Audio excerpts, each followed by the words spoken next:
First of all, I want to welcome you all here today for one of the great conversations in lacrosse that you'll ever be a part of. And that's spending time with two of lacrosse's greats from Peterborough, Jim Wasson and John Grant, Senior. And they have been involved in more parts of the game than you can imagine. And they've been playing, for the most part, together for their entire lives. And we're going to look a little bit into that history and hopefully hear some stories that you won't forget. So first of all, I would like to welcome Jimmy Wasson, and we are former teammates for Team Canada 78, and also John Grant Senior, and again, teammates on that 78 team. And you can tell the way we're dressed, we all have the same shirt, we're all wearing glasses, so we must be pretty tight. And we didn't even call each other. We didn't even call each other. But I guess the first thing, guys, is you started around the same time period here in Peterborough, and it was before Peterborough became, you know, the real center of the game for so many years. But you guys helped to create that atmosphere. Tell us about the beginning. Jimmy, maybe you start off. You're a couple of years ahead, right? Or I like the way you brought that out. It was a real infancy, and it all started with a guy with the senior players that had played in the 50s that created the Miller Bowl. They came up with the concept to create a lacrosse school and to create employment. They took some of the premier players and they ran the school as their summer employment, and it was just as a South End game. 100 kids from within the vicinity of the Civic Arena went to it. We really came in about 8, 9, 10 years after it really had gotten going. But Bobby Allen, you know, who was your Gordie Howe of the day or whatever, your Wayne Gretzky of the day, Peterborough started to create some phenoms. They'd won the Mann Cup from 51 to 54, bringing down some Owen Sound players, Moon Wooten in goal. And so it started to get a real lacrosse culture in Peterborough that we weren't part of. We didn't even see the Miller Bowl days.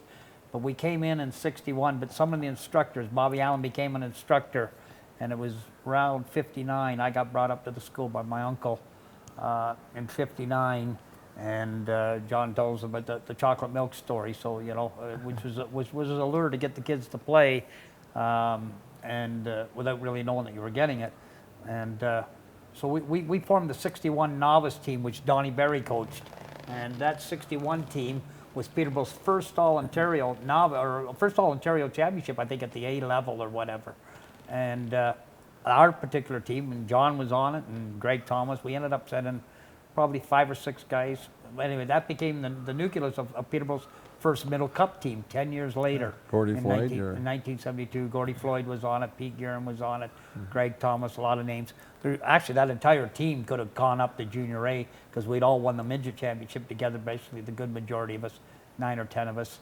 But by the time we got to Junior A, I think there was only five of us left. Phil Morris, John, Gordie Floyd, Pete Guerin, and myself, with Donnie still basically bringing us all through the ranks, right up to, and Tim Berry, I guess, but Tim was, what happened with that Minto Cup team of 71, 72 is we had a group that came right behind us in midget that never lost. And it had Paul Evans, Bobby Wasson, Randy Bryans, Mark Vittorelli. So when you join the two groups together, and there's a real unique story to all of that, is you heard the dominance of the Greengale team that won 7 straight Minto Cups. Well, we had a dominance that won 5 straight Minto Cups, and it should have been 6. And Paul Evans had never lost in All-Ontario all the years he had played from the time he was 8 or 9 or 10 years old. He won both years of tyke, both years of novice, both years of peewee, both years of bat, all the way up. Well, that group come up and joined us, and he was in every Minto Cup by the time he was 15 years of age, and he never lost those last year at junior, I believe, or something. And we should never, I guess if you talk about memorable experiences, our 71 Minto Cup, we didn't win it, but it was we set the Canadian record, franchise record, for the most people to ever watch a Junior A series. It was 7 games in Queen's Park. We drew 35,000 fans. Hasn't been equal to this day. And a lot of big names out of the West, Dave Durante, the Tasker brothers. So there became a whole East-West rivalry. And then you got the Gates brothers, you got Kevin Alexander. So I think we had a real heyday of good premier lacrosse players, East and West, that came all out of that 60s generation, I guess you would call it. John, I'll let you jump in and add your 2 cents worth. Yeah, John, you were telling me before about just the commitment you made to carrying the stick around, much like you hear about kids in South America with a soccer ball never leaving their feet, and that commitment to learning your craft. And, you know, was that a natural thing that came along, or were you competing against Jimmy, or how did it work? No, it's just, again, I went through an adoption thing, and, you know, you floated here to floated there, and the constant was that stick, and it was with me, and you know, of course, we played hockey together too on the way up, but it's living in this community, and everywhere you go, there could be a backyard game breakout. You know, there's no lawn darts or stuff like that. It was always, where are we going? Either meet at the bowl or meet at somebody's backyard. Yeah. And there was competition all the time. So you go through that process and then get the arena. The game becomes so easy because you're kind of a master of your skills. By the time you get midget, you're doing the stuff that you get the chance to see Johnny Davis or Bobby Allen throw backhands and do stuff. So you're at the rink duplicating this, and you weren't afraid to try different things. So we're very fortunate. We're very fortunate, and you know, there was no. I remember we had to sell. Well, Jimmy too. In '61, great story. We had to sell 3 $1 tickets to get a free stick. And St. Regis from Cornwall. that was hard to do. For me, that was hard to sell those 3 $1 tickets. But then I ended up selling, got them sold, and you go to Pat LaRock's trunk, and he had these sticks, and you pick through the stick, and you know, don't really know much to do with it. You know, now we know, but back then we were fortunate again. The senior players, the junior players would come to the Civic, and they'd be fixing their sticks. They'd be shaving their sticks down. They'd be putting shooting strings in. So we sat there, watched, and they would help us. There's a real osmosis of hand-me-down craft, and the thing is, we got the $3 St. Regis stick because we're only a novice or whatever. Yeah. But you saw the Senior Lakers, and they had the Martin and the Logan and the household names of the great sticks made by the Native Americans. And I never ever used the Logan in all the years I ever played. I'm not sure why. And if you could have gotten one, but these things were like hand-me-down relics, and so we got really immersed in the culture, even though we weren't Native American. But you'd heard about, you know, the Logan lacrosse sticks, you'd heard about the Martin lacrosse sticks, and we were so fortunate, as you say, being in Peterborough. The culture started in the 50s, and you got to see these superstars that were like, you know, the Connor McDavids and Sidney Crosbys of today, and Johnny Davis and Bobby Allen, and then you got to see the championships. So it really rubbed off on Peterborough to see what we got. So between, let's say, the ages of 8 or 9 when you started, roughly, Yep. and let's say 25, how many years did you play together over that 15 years or? Basically every 16? one. You played together on every team? Everyone, other than if John had gone to Toronto for a couple of years and I was down. But for the most part, for me, from 61 on, we were on the same team. That's right. Not many people can say that, and you know, then when you made the jump to pro and then national team and that kind of thing, it just kept going. The two of you together, like that doesn't happen. And you know what a funny trait about all that is, Jimmy, when you mention it, is the fact that, and I think it still sticks to me today, it's loyalty. You know, like, I don't know, we only got 2 years out of Philly, and we played all our years. Whatever team we were on, I don't think we'd ever want to have left. You know, it's so much different now because you got free agency, you jump here, you jump there, and wherever the most dollars is, you go there. That messes me up a little bit. I mean, the way they do it with senior lacrosse now, one minute they're playing on this minute, one team they're playing on that minute. Yeah. I don't know. Lack of loyalty, chasing. Well, I don't know if it's bucks lack of around. loyalty. You could call it lack of loyalty, but it just there just seems something about playing for the same team with the same jersey. You know, you did it all. Like Steve Eisenman did it, Bob Gainey did it, and we have a lot of that in us.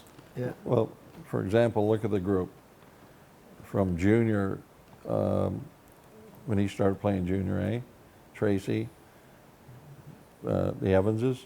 Yeah. There's right now 15 kids playing senior that have put in 12 to 14 years of senior A lacrosse.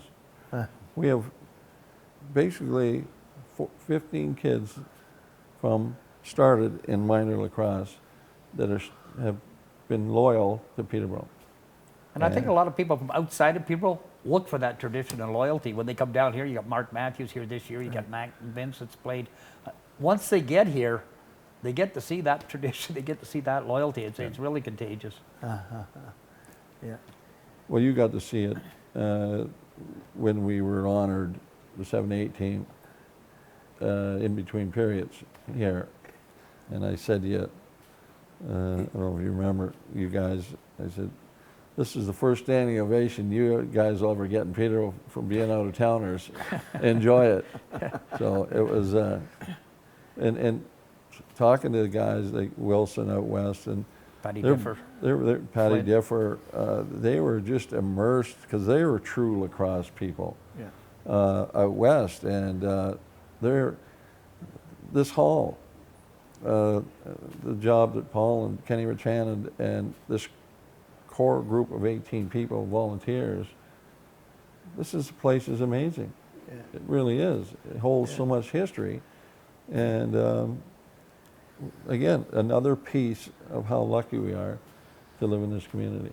You can go almost anywhere, well, probably Canada, the world. You got it with your young lad, and you probably see it, but somehow it always comes back to somehow Peterborough gets mentioned.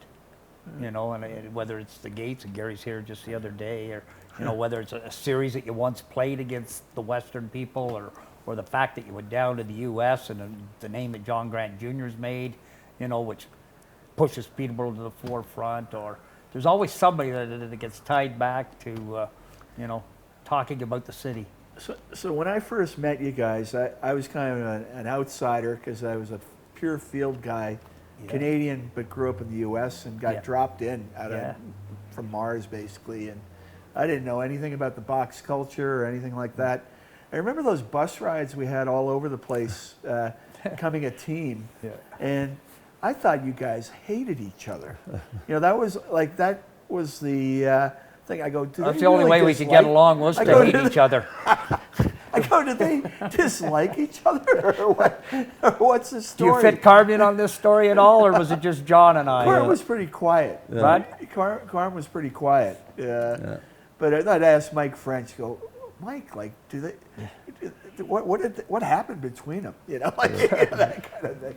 We So- just had that competitiveness that he wasn't going to get it. If he was from the south end, I was from the north end. And Yeah. if you come from Peterborough, you have to, the section of town matters, you know, as to, you know, north end has a How little bit far more. physically did you live apart in homes? Were you close? Well, or were north you- end's a little bit more high class, so it's, you know, it's hard to lower yourself to the people that live in the south end. It's a Peterborough story. So He'll you- tell you more about it Were here. you now. north end? Of course. Yeah. I mean, I You brought were a south class. end? He was a loner. Yeah. I try not. Yeah, I don't really get along with people. So He had the to fact cut- I had to get along with him was difficult. He had to catch the Byersville to the Charlotte West to come down here to catch the culture in the South End. We gave you the class. Yeah, we let water up there.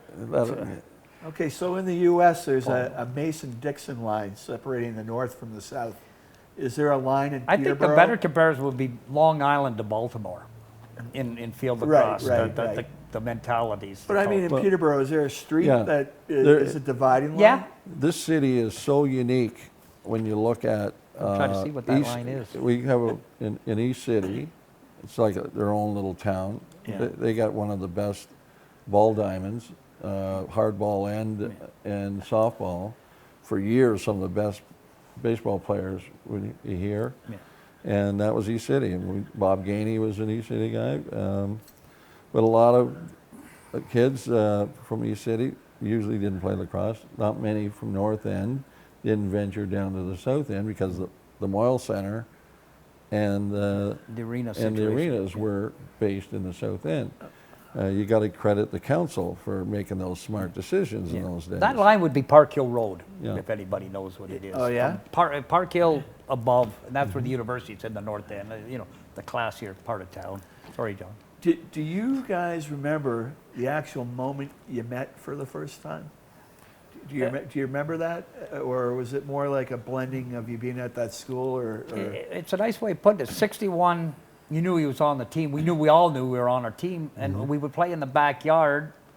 But as soon as the summer was over, we didn't really have much of a connection in the winter. No, I wouldn't speak to you then. And Well, we played church league hockey, yeah. so you had to go to the.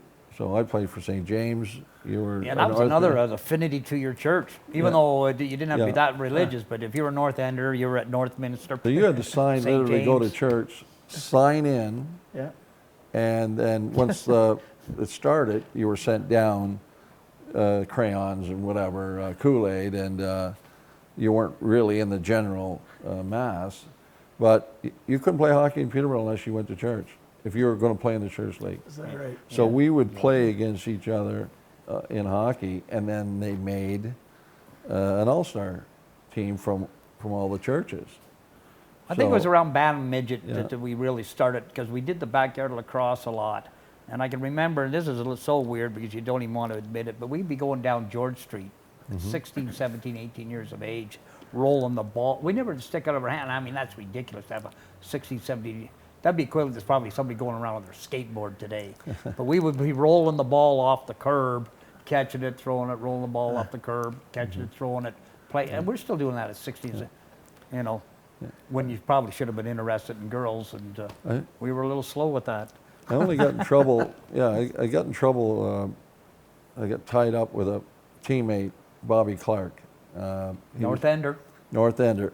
It was probably the last time I hooked up with Bob as far as backyard lacrosse. I lived with my grandmother and on Westcott Street. And when you play backyard, you create the crease, and the grass is gone. So she comes out, yells, "You're wrecking the grass." So right behind our yard was a field, like a pie-shaped field. So we throw the net over the fence, but the grass is Was it that stolen? high. The grass was that high. So we start trampling the grass down, and I got this brilliant idea. Well, maybe if I get matches, and I'll Lower it a little burn a crease. Well, it's 85 degrees, and I torched this field, and she just, 3 fire trucks later, we're hiding behind Mr. Smith's shed there.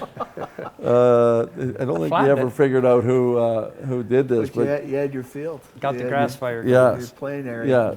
yeah, you needed definitely a smoke mask to play, but those are the things that you just found a way to, wherever we went, we had the sticks in our hands, and it was amazing. You won some Minto Cups together, did you? We got into 2. Our tail end was our last 2 years of junior.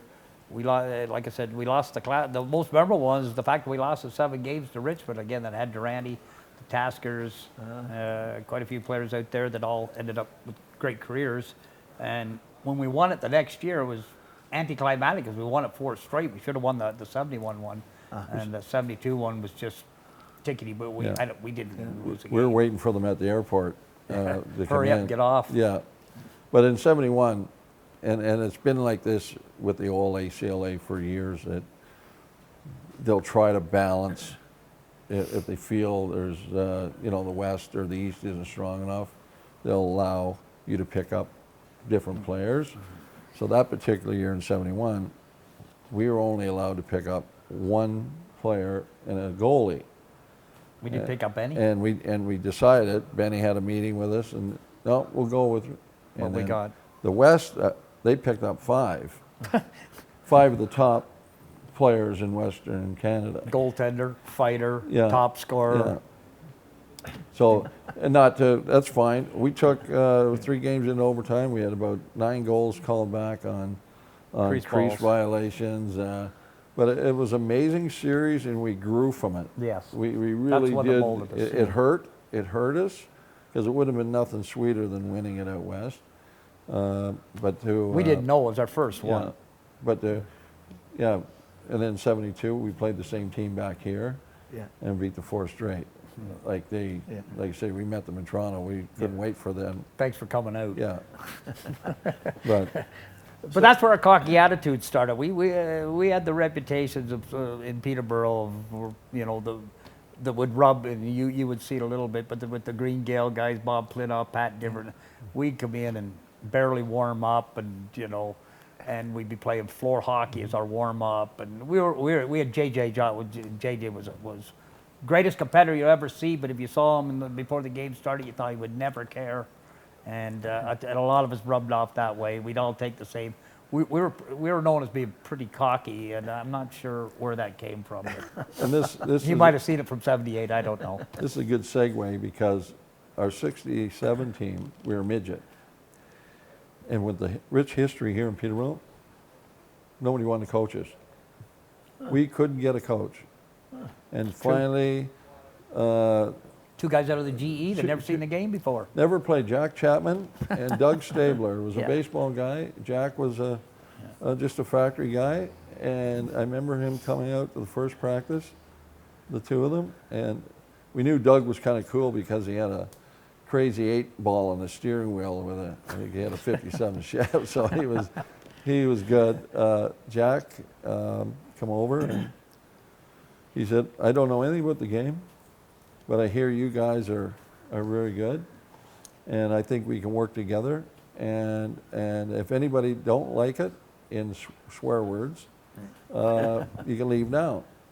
And that's kind of new to us. But he had the best pep talk we ever heard. We still use it to this day. He would come in, and this is all he said to us before every game. Yep. No piss, acid, and farting around, boys. This isn't going to be a cakewalk. Yeah. And we have used that line our entire careers. Yeah. And that's the only thing we ever had to hear. Yeah. No piss, acid, and farting around, boys. This isn't going to be a cakewalk.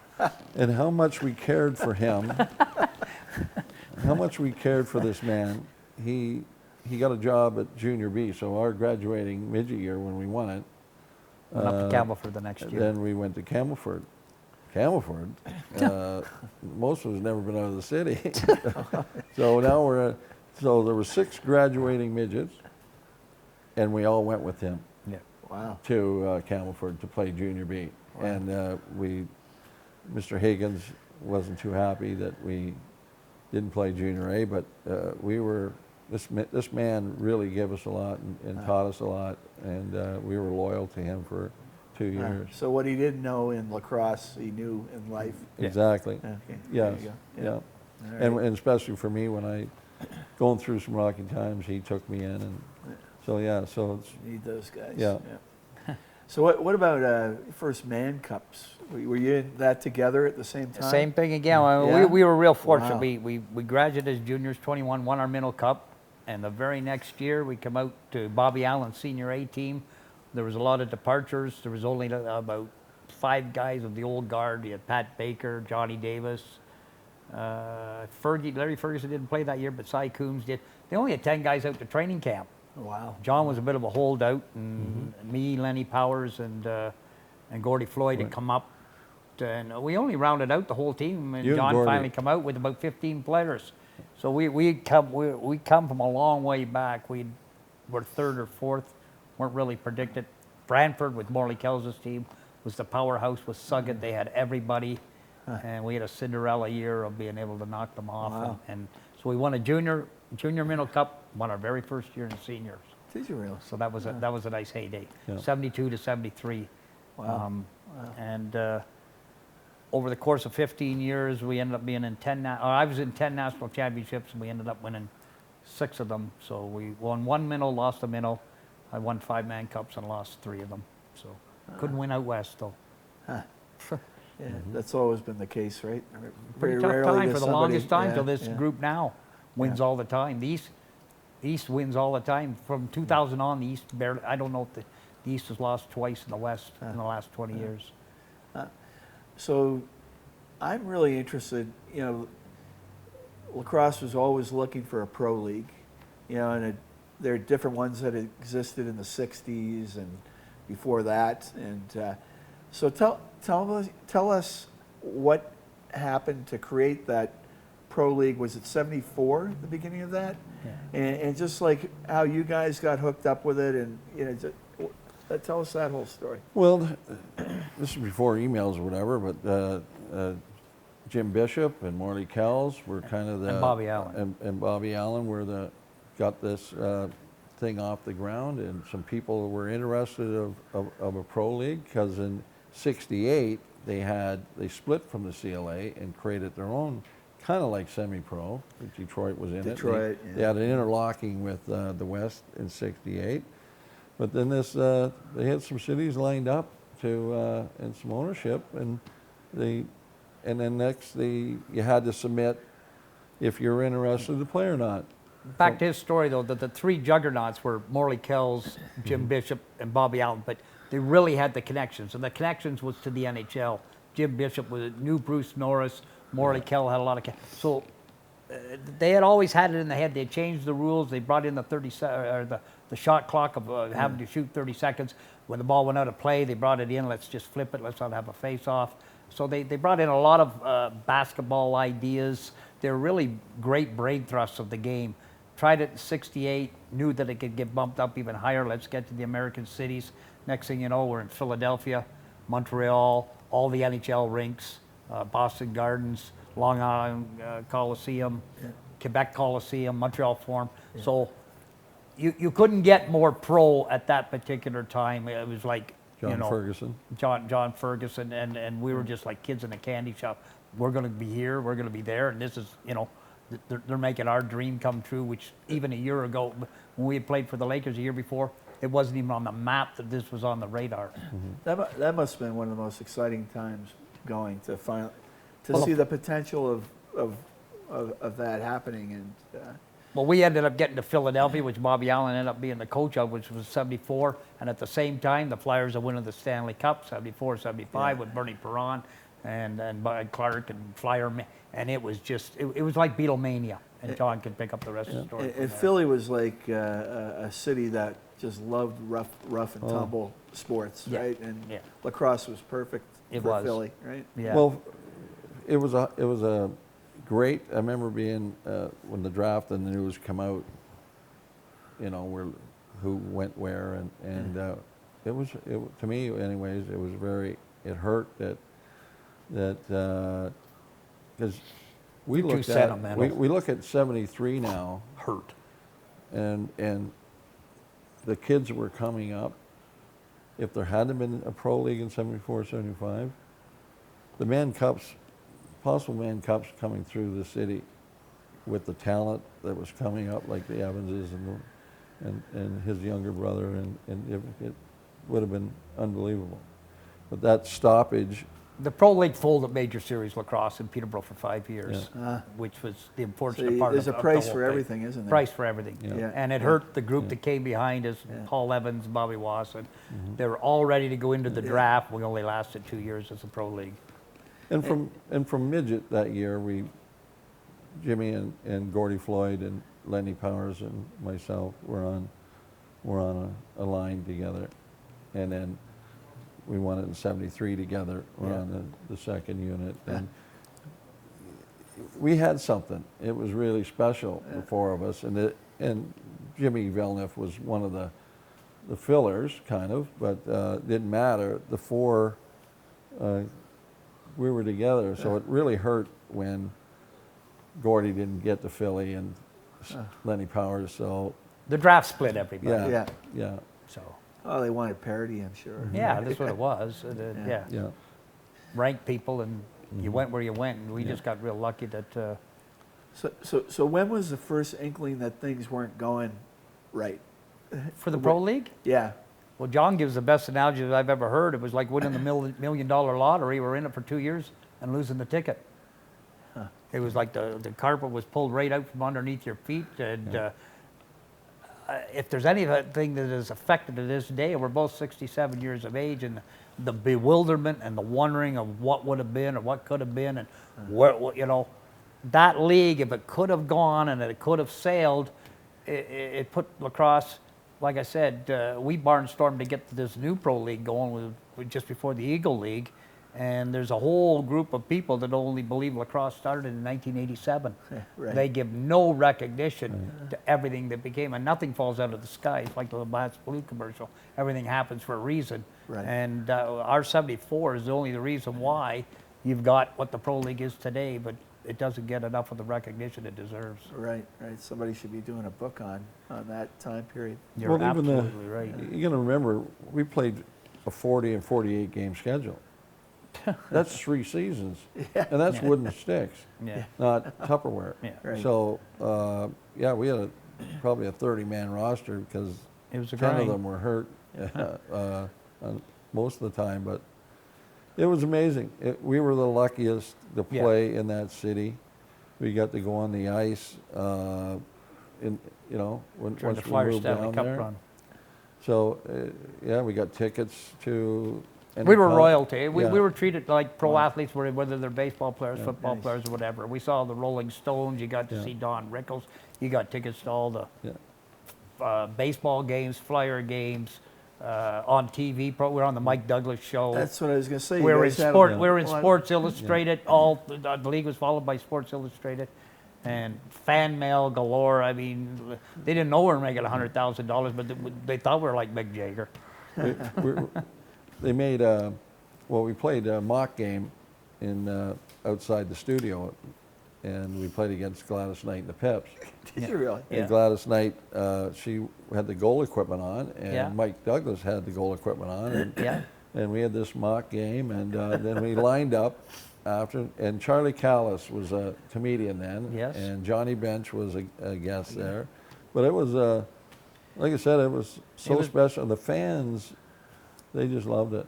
What a time, huh? It'd be equivalent to David Letterman or Yeah. Johnny Carson Yeah. or whatever they have for late night shows now at that time. Now, one of the great films of all time was that John Facenda. Wings film, by the NFL Yeah. films, right? Yeah. That was well done. Yeah, And it cost $60,000 to do that. They followed us for the year. They had the mics on us. They did it, and John Facenda was the voice. And, yeah, very But- powerful. Yeah. Yeah. With the stadium and how important where we were slotted in our schedule, we only had to play against 2 sports, baseball and basketball. And we outdrew the Sixers. We averaged 12,000 the first year. And nobody wanted to go to the baseball games. And then the baseball, if it got rained out, they would advertise, come over and watch the Wings play. So you got more people going to walk in, and the tickets weren't that. You know, $4, $5, $10. I don't know. Yeah. They didn't even hit 10. Probably 7, 8 Yeah. at the best. But the things that this new league has not ever asked, they're not interested, and we realize it here. Yeah. The first year we played on wooden floors. Yes. And Maple Leaf Gardens had one of the greatest floors, and it ended up going to Long Island. Yes. But a great wooden floor to run on, and they're all colored floors. So what is wooden floor in running? Sound. Yeah. Right. Like the right, basketball, the Right. squeal of the sneakers. Right. So that in '75, all the league went to carpet, Quiet Yeah. as a church mouse. and people were coming up to us. There's something wrong with the game. There's something. I said, yeah. Isn't that interesting? Yeah. You can't hear it anymore. Couldn't hear it. Sound. Sound. By what surface Off you the played feet, on. yeah. And Queens Park still has it to this day. And what's Yeah. considered the mecca of Yes. sporting arenas for lacrosse. Burnaby's gone that way. And Yeah. I tell you, lacrosse, if there's any Played on wood. ingenuity, get to the parquet wooden floors. It's so colorful. Looks like ice. And you can doctor them up. It's just brilliant. All right, so now we're going to jump ahead a little bit further, and this was a miracle, okay? And we're all part of this miracle, and I really think I'm the only one who understands what a miracle it was, because I really came from the U.S.'s culture That's right. and knew everybody on that team. Some were my teammates in university. So somehow we all come together, and we had just enough of everything on that team. You know, we had great box lacrosse players from the pro leagues, including you two, just go through the list of players that were involved there. Name some of the guys. Well, you brought it right up, Jimmy, which is exactly what you had. What we did in 74, 75 was basically the template to get the Pro League going today, which they tried to take credit for, which the Wings logo, franchise, whatever, all came from us. Anyway, having said that, our 78 team was the template for how the national team has been picked right through till 2019. They use the same ingredients. They take all the best pro players, which was our guys coming out of 74, 75, which was left. Yeah. They take the 6, 8 best 10 NCAA lacrosse players that are current in the system, and we got that with Mike French, Stan Cockerton, Bob Flintoff, Dave Huntley, and you put those two ingredients together with your top coaches of the day. In our day, it was Bobby Allen, along with Gus, but you've got Steve Govett running the program now, Gary Gates in it. I can't name you all the other head coaches, but everybody's used that same template, Huntsman, with the program forever after leaving us. But it hasn't changed. It's like landing on the moon. We were the forerunners. We started. Lacrosse would not be, and we're not patting ourselves in the back or taking credit for it. You would not have lacrosse on the world stage today if it wasn't for that 78 victory that we had with Canada beat the States, because it started to spread it. We didn't even know what field lacrosse was. Never seen the plastic stick before. Oh. Box purists. The Americans hate the box game, blah, blah, blah. Anyway, we could get on a soliloquy forever about what's transpired because of that victory. Yeah, and, our defense had never played with long sticks before, and they were learning from scratch, basically, in 3 months. That's right. How to play. Yeah. And I think the biggest key was it kept the game very simple. Right. And allowed people to use their attributes from wherever they came from. Yeah. From whatever direction. And I'll tell you, like, I just had my eyes wide open because I didn't know the box culture, and I was seeing the Oshawa, the Peterborough, the West Coast, all the different, the Bramptons, all that meshing together and coming together, which probably never happened before. Never. And that team brought you guys all together, and I just was taking notes to see what you're doing, and just was able to put together a squad that saw adversity in the preliminary games played back here. I've been doing the research on it, and some early games we get killed. Every time we lost, we could break back and 15, beat the and then come back 2 weeks later and beat the team that beat. And that was what was the amazing part, the learning curve with the non-field players, what you guys were able to do, in terms of learning the game. But another incredible thing about what we've done, and where the Americans really underestimated us. We had Mike French down there that had set all the NCAA records. Stan Cochran had set all the NCAA records. Flint, and then we ended up sending Gary Gate down that revolutionized the game, which came out of our program. Which again, they were underestimating the skill. John Jr. Couldn't get into Syracuse. They would always underestimate our ability with our box. Now they've woken up after we won the last 2 World Championships, thinking now all the Americans say, now we got to learn to play box. Anyway, John, you jump in a little bit with your viewpoint on all what you see. Well, you got to remember, and again, our culture, whether it's hockey or lacrosse, most of the times we grew up playing with 2 lines. Yeah. When you think about the teams we played, we wouldn't go to a hockey tournament if there was more than two lines. It just, we wanted to play. And mad because you didn't get on enough. Yeah. And the culture we had to learn when we get to England, what we had to fight was not only the competitive amongst ourselves, because now we have 23, and I'm an attackman, so there's 7 attack, and it's raining and it's cold, and I might be out 5 minutes. Well, the ball never comes down this end, and then my 5 minutes, I'm off. Somebody else is on. And, you never see the sun. And we left here at 85-degree weather. The milk was warm. I like that part of it. The beer, whatever. The beer was warm. The whole culture in England was really different for us. And we were practicing 4 hours a day, and we had lost the first two. And John, Yeah. John, we're always, a little bit pretending we're malcontents or whatever. Yeah. He goes, there was an airport beside that, beside the university. We were leaving after game 2. We didn't want to. No, as he said, no. What are we here for? We're practicing 4 hours. It's raining. Like, what are we doing this for? Yeah. Are you serious? Well, because we did, I don't think in the come out of it, we didn't feel part of it because we weren't into it.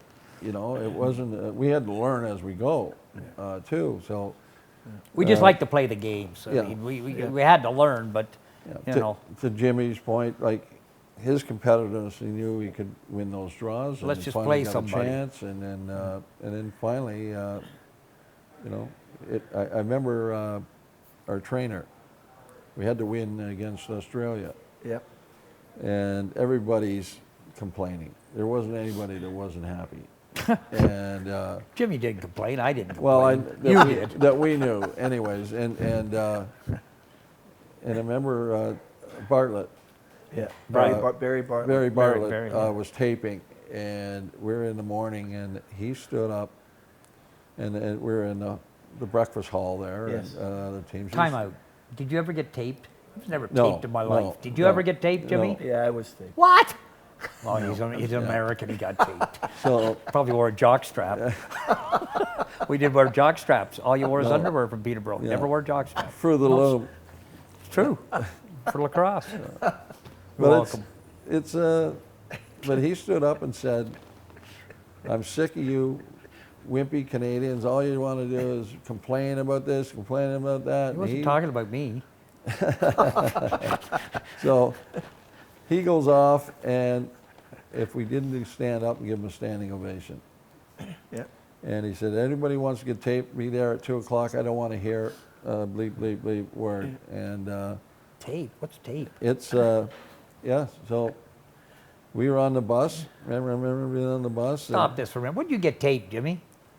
I always got my ankles taped. Oh, you're kidding me. No. When'd you get taped? When you're playing in ruddy I fields. typed the end of my stick. That's about it. Tape. Yeah. So, for people that don't know the story, we barely won in the beginning, and then we meet the U.S. U.S. is like the who's who of great players of the field game, and they destroy us, 28-4. Yep. And I'm here looking in at this, and I'd never been a part of anything this dismal. Like we got our butts kicked, but not, nothing like what happened that day.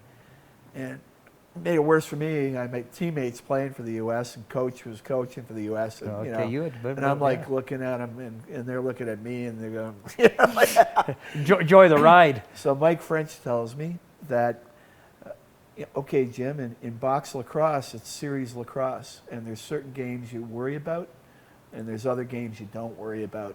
And he said, this game, when it's all said and done, doesn't matter.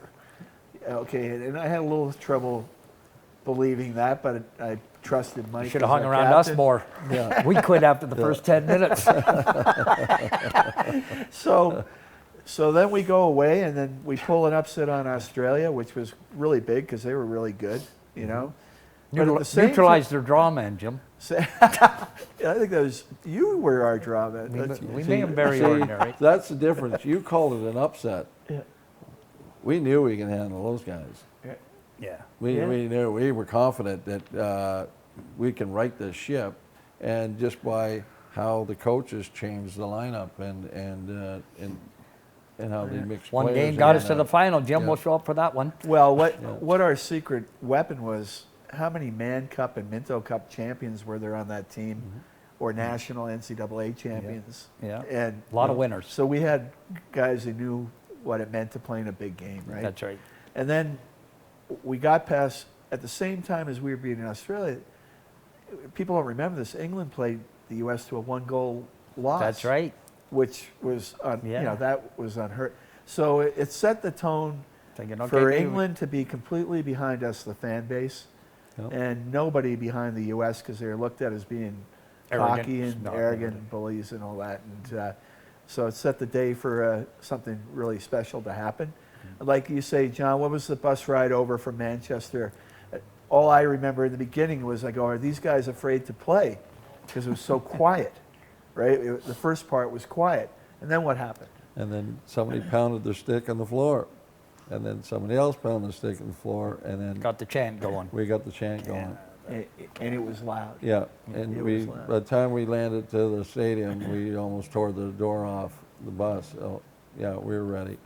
I have met American fans that were at that game that come up to me and they say they could hear the bus coming from 200 yards Yeah. away, Yeah. that day. Yeah. And that's, so we had nothing to lose, everything to win. So just go compete. And, the lacrosse gods said, okay, we need Canada to win this to open up the game internationally. You know like another say. funny story about all that is, Jim, we had a reunion last year, 40th. Yeah. Up until then, We're all wearing the shirts, by the way. we are, by the way, yeah, didn't call each other. But the funny story that I found about I learned more about guys playing on our team from the reunion last year. Like, I didn't want to know who Stan Cochran was, because if you came from Oshawa, I don't really care. You Yeah. came from Brampton, we never wanted to know what their backgrounds were. John Ferguson used to say, he would not speak to the opposition before the game. This would be through the entire season. You just had it. You wanted to know nothing about we played against Pat Differ since the time he was 7. Yeah. I never realized he played for Mississauga. And we beat them in midget. And we beat them in midget. Yeah. And we played them quite a bit in the whatever. But you knew them, but you never really wanted to know them. And it was the same way in England. Yeah. Like, I knew you, but you're from Hobart. You could run. Nobody was going to keep up with you.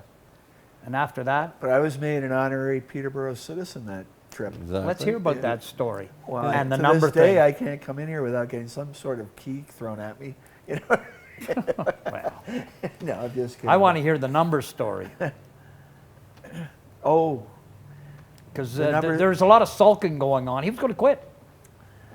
If well, he doesn't get his own way, he always wants to quit. So let's hear the story. numbers are important to players. We're all superstitious. That's And very you all true. have your number. So what happened? Well, John and I both had the same number. Well, you got it. He didn't get it. Well, I don't know why that happened because I was definitely a junior to the senior. Here, That you was know? the, You know that where was it the came question out? I was asking. How did he get it? No, and before it me? came out from the story. Remember, they put in the program, they did the American way. They made attacks and whatever, 45, 47, 93. They made defense players or whatever. Small numbers. Smaller numbers. Like Karma had my 16. Anyway. And Well, at any rate, when I became aware that John had played with number 12 for the longest time, I naturally handed the number over to him because he's got more history than I do with the game. So, John, I was pleased to give it to him, and I got 2 instead of 12, but that was at least in the right here's direction. the story. You wouldn't have ended up with, regardless of how sympathetic you were. He'd have got the number off you somehow. I believe that. Yes, I knew where you lived. Anyway, Well, one of the artifacts we're going to look at later today is a Bobby's helmet, police officer's helmet. So I figure if you get a Bobby's helmet, you probably would have had the game sweater as well. more than likely. Yeah, well, funny story. You get to the stadium before the finals, and the Bobby come up to me at the stadium. And he says, "I want your stick." I said, "Well, I want your hat." And he goes, "Well, I can't give you the one now, but I'll bring one tomorrow." I said, "You got a deal. You bring a Bobby hat, I'll give you my stick." So he shows up. We do the trade. I get on the bus, and I should have had a measure and asked him what size it was because he had a pea head. Thing is like sat on the. But anyways, That's how you got I got that. the You still got Bobby the hat. souvenir. That's an incredible He lost his job because of it. Yeah. Well, the be all and end all was Canada upset the United States. I have to use the word upset. I'm sorry, guys. I know you don't ever see it as an upset, but given what I knew of what we did, it was Yeah, incredible. it has to be called an upset. Yeah. Yeah. And that really did, given the fact that Canada wasn't even going to send a team over that year, but Marshall Spence and Boyd Berriger really went to the wall to make sure Canada had an entry. Mhm. And that's for the record. Say Yeah. that today. And that made everything happen. And they trusted Bobby Allen, Yeah. Don Barry, and putting everything together. And it happened. And that really, I think, cause the game to If you want to move look in the at right it, direction. the national programs in men's, women's, everything that's evolved out of Canada started with that 78 victory. Without that 78 victory, and if you back up, we're going to do a little revisionist history here. Who knows? We may have dropped that. We may have not. If we had not won in 78, we must have said we're not playing in 82. Other nations might not have shown up All because of that. everybody needed the hope that provided for Yes. the game, right? That's Exactly. the thing. So And we got to give kudos to Roy Simmons yeah, at Syracuse. the help we got on the too. U.S. side. Yeah. And he took a lot of flack from helping us Yep. and offering his facility. Giving so, us games and Yeah. He got reciprocated though. Guess what he got out of the deal? Yeah. the Gate brothers. The Yeah. Gate brothers Yeah. from Bobby Allen. I think you might want these two guys from BC. Now, there's a funny story with the Gates. You look at, most kids want to play. You know, They were cut out of our cloth. these kids will go down, they want to play. So people don't understand about the Gates, how hard it was for them, is that most teams they played, they're winning 21-6, whatever. They only played the first half. They didn't play all their games. No. Imagine being a young athlete at 20 years old and you got to sit for a half because, You're whooping them. you know what I mean? Yeah.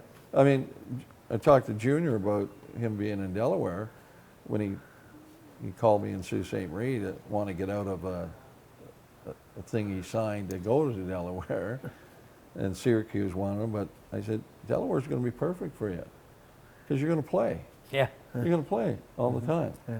And that's a great thing. You're not going to be go through a Gary, and which you were American field lacrosse player, the politics of, What was your field time like, Jimmy, when you were at Hobart?